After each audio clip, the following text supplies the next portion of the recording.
प्रिय भाइयों और बहनों, कभी आपने ये सोचा है कि जब हम अपनी योजना से चलते हैं तो क्यों बार बार गिरते हैं, लेकिन जब परमेश्वर की योजना में चलते हैं तो सब कुछ अपने आप ठीक होता चला जाता है।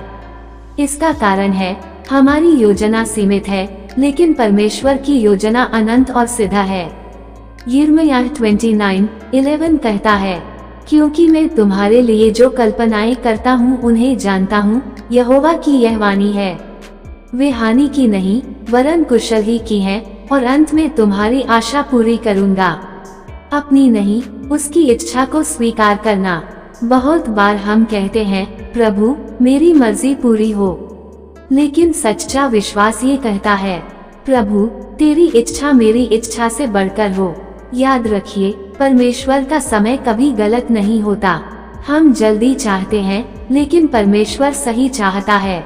वो हमें रोकता है ताकि हमें टूटने से बचा सके। जोसेफ को परमेश्वर ने स्वप्न दिया, पर तुरंत पूरा नहीं किया, क्योंकि परमेश्वर पहले उसे गड्ढे, कारागार और परीक्षाओं से गुजारकर योग्य बना रहा था। अगर यूसुफ हार मान लेता तो मिस्र का राज्य कभी नहीं देखता। जब हम परमेश्वर की योजना में चलने लगते हैं, जब हम परमेश्वर की योजना में चलते हैं, तब 1 शांति आती है, भले ही परिस्थितियां कठिन हों, दिल में शांति रहती है।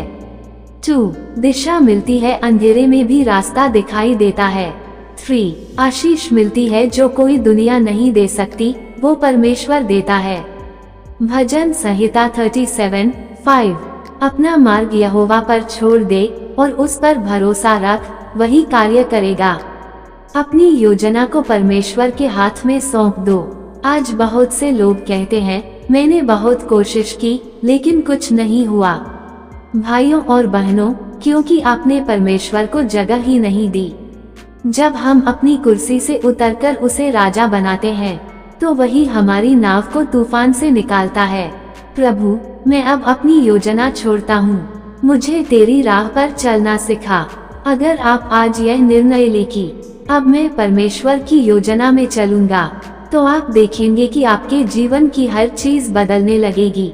आपके रिश्ते, आपकी रोजी रोटी, आपका मन, सब कुछ। अपनी सारी चालों में उसी को स्मरण कर, तब वह तेरे मार्गों को सीधा करेगा।